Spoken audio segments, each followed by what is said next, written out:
Let's talk about one of the most common items in pretty much any pantry, the humble can of tuna.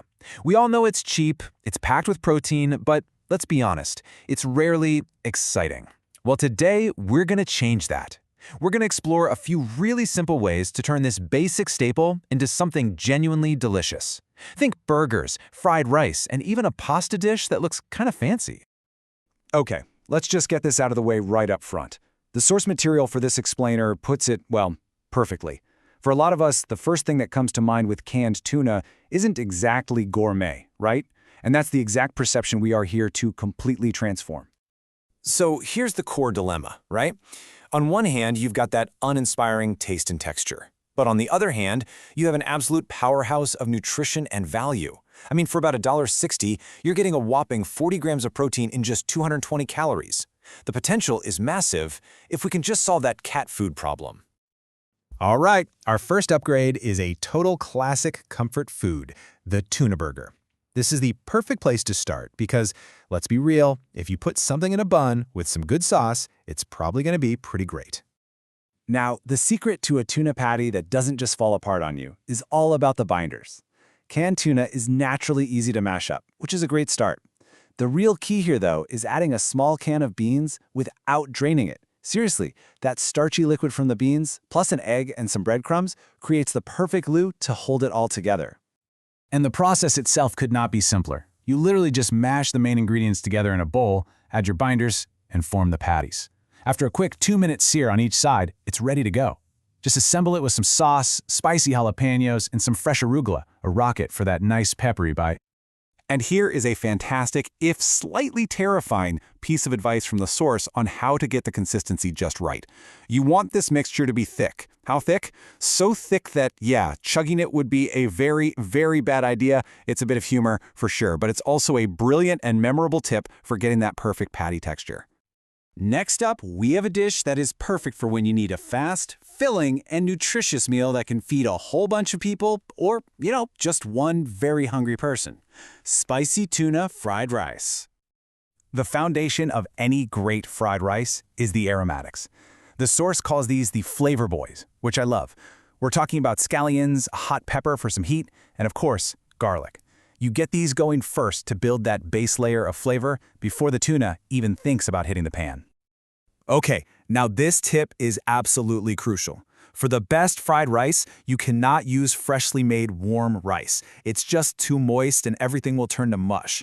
The secret is using leftover day-old rice that's been in the fridge. It's much drier and the grains will stay nice and separate, giving you that perfect texture you're looking for. If you don't have any, those pre-cooked packets work great too. The whole thing comes together in minutes. You scramble up some eggs, sauté your aromatics, and then just toss in the tuna and the rice. The sauce is a super simple mix of pantry staples, and you finish the whole thing off with fresh green onions and sesame seeds. Simple ingredients, but a really wonderful result. All right, for our third act, we're going to get a little bit fancy. But the beauty of this tuna pasta is that while it feels elegant, it is shockingly simple and relies on ingredients you probably already have sitting around. The flavor profile here is just amazing. It's bright, it's zesty, and a little bit briny. We're once again starting with garlic and hot pepper, but the real stars of the show are the fresh lemon zest and capers. That combination, infused into some good olive oil, is what makes this dish taste so special, and it just works beautifully with the tuna. Now, for one of the best secrets in the kitchen, creating a creamy, silky sauce without a drop of cream. The key is that water you just cooked your pasta in. It's full of starch, and when you add it to the pan with the oil, it emulsifies everything into this beautiful, glossy sauce that clings perfectly to every single noodle. So, you just infuse your oil with all those aromatics, then you toss in your cooked pasta directly from the pot along with a splash of that magical pasta water. You stir it all together until that sauce comes to life, then finish it off the heat with the tuna, some fresh arugula, and a good squeeze of lemon juice. It's fresh, it's lemony, and it's genuinely impressive. Okay, so far we've had 3 big wins. But, cooking isn't always about perfect results. The final attempt in our source material was for tuna mayo onigiri, and, well, in the creator's own words, it was a bit of a fail. And you know what? That honesty is a lesson in itself. It's a great question. The idea itself was solid. I mean, tuna mayo is a classic onigiri filling. The execution, however, ran into one very specific problem that kind of derailed the whole process. The single biggest mistake? It was the rice.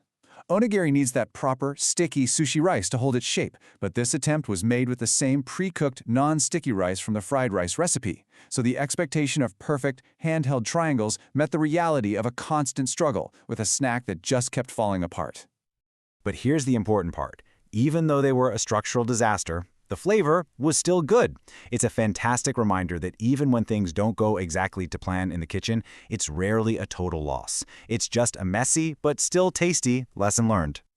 So after 3 successes and 1 really valuable lesson, the main takeaway here is really a shift in how you think. It's about seeing that can of tuna not as a last resort, but as a starting point for something legitimately great. The core philosophy is just so simple. You can create special, amazing dishes from totally accessible ingredients.